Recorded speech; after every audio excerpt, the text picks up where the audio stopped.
They said, my daughter answers and follows directions when I insist for her to do it, and I have to raise my voice. How do I get instructional control? Okay. Choices and consequences is something that we have to look into, right? What's happened is that she's been conditioned to ignore you until she hears your tone reach a certain level. And then that activates her to attend.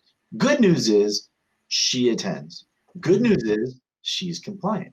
So she's actually reading it. The problem is what happened is over time, she's just learned that when mom speaks in regular tone, sometimes I don't have to do it. Sometimes I do. And it, kind of varies. But when mom hits this tone, nope, got to do it. Because if I don't, I'm going to get in trouble. Right? So what we need to do is retrain it. We need to make sure we use our word. And it's funny that I'm saying it this way, but we have to use our words. I sound like I'm a PT again. And we have to be very clear. So we ask, let's say it's clean up our room, which is one of our most traditional commands, right? So we say, okay, you need to clean up your room. And then you walk away. You come back and they're still playing, they didn't clean up. At this point in time, you need to give them choices, right? It's not 5 more times. It's not 10 more minutes. It's not later down the line, right? At the second time, you come in and you say, okay, I see that you didn't listen. Here's your choice. You can clean up your room, and then we can go to dinner, and we can go to the next activity, or we can continue to have fun, or whatever is next on the agenda. Or you can choose not to clean up your room, and you lose, we'll say, your American Girl doll for the rest of the week. Or your iPad will be gone, all your electronics will be gone until Friday. So you make a choice. It's up to you. You can clean up your room and everything's good, or you can choose to keep playing and not clean up and lose your American Girl doll. You make a good choice. You leave, you come back. Now your choice is, you have no decision making now at this point. The decision making is purely on the child. Mm-hmm. If they cleaned up, great. You praise them, you give them loves and kisses, everything's great. The child now feels good because they listened, they made a good choice, they got reinforced for it. More likely they're going to continue to do that. However, they will test at some point because they're not sure if this is going to be 100%. So if you come in and they're still playing, you say, okay, that was your choice, and you take the American Girl doll and you walk out the room. I love that. Most likely you're going to have someone chase you. No, I'm sorry. But you stay neutral and you just say, all you say, look them, get down to their level, look them straight in the eye and say, next time, make a better decision. This was up to you. Next time, make a better decision. You will learn from this. And then, of course, you're going to keep the doll in however long you said you were going to. Because what you're teaching them is you're teaching them that they are in control of their choices, not you. They can't blame you for something that they knew what was going to happen, and they chose it. That's up to them. They now need to experience that. That's natural learning, right? Natural consequence.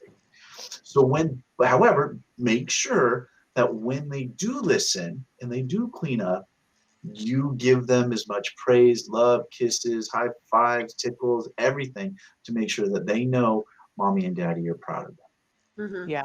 I love that. I just would add that, each kid is a little bit different.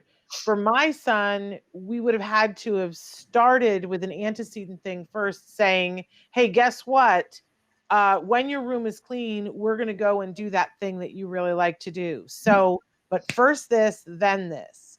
So that then it would be, then when he didn't do it, I would say, we're not going to be able to go and do that then. Right? So that it was something new and novel that he was going to get to do, as opposed to taking something that he already had away.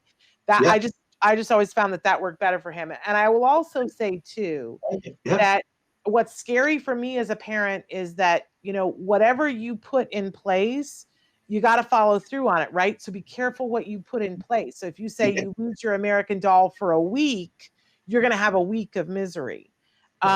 It's got to be enough for them to want to do it. But The one thing that we found with Jem was, and we had to be very careful so that we were following through, but in a circumstance like that, and I want to know what you think, Vince, because I don't know if this is for everybody, but for Jem, we found this. So if we had said, well, you have to clean, we were going to watch this movie that you want to watch, but you have to clean up your room. Mm-hmm. And then he wouldn't clean up his room. And I would say, well, okay, then we're not going to be able to watch the movie. And you're right. We would get this hysterical, like, and I could stick to my guns, but I wouldn't put a time limit on it. So I could stick to my guns and I could say, well, you still could clean your room. I understand you're feeling this way about it. And I'd be walking away. I'd be like, you still can clean your room. And if you did, we could still watch the movie now up to a certain point, when it was bedtime. But like, we always were interested in knowing what the out was for him and what the out was for us. It always had to do with compliance. But I think Nancy can speak to this too. There's nothing worse than when you put out a consequence and go, if you don't do this, then there's going to be this consequence. And then you realize, oh, crap. Now I have to carry through on that. And I'd rather die than do what we just said we would do. So we have to be very careful about what that consequence is. Right. Yeah, because you're stuck in it. And make sure that you think about 100% agree. Make sure you think about consequences before you lay them out. Because if we do this emotionally, our kids would be in the room until they're 30. Right. Or, you do that again, you're staying in your room till you're 30. Well, obviously we can't do that, but that's what we say. But we're also seeding in their minds now that what we say isn't necessarily true. Right. Or it's not, it's fluid, means I probably can get this back sooner, which is going to increase whining, it's going to increase asking, it's going to increase begging, and a lot of other behaviors that we don't want. So 100% agree. I always tell families, if you're at Disneyland, don't ever say, if you do that again, we're leaving. Because I don't know any family that can spend $500, $600, $700 to go to Disneyland. The kid acts up and they're going to leave. Yeah. Right? We're not going to go on that ride. We're not going to get cotton candy. We're not, you're going to have to miss the parade or something like that.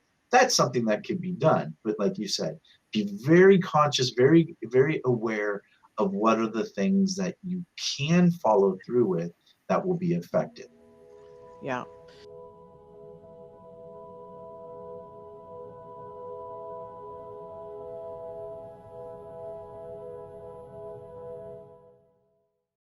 Hey, thanks for watching Autism Live. To subscribe, click here. And if you'd like to check out some more of our videos, click here.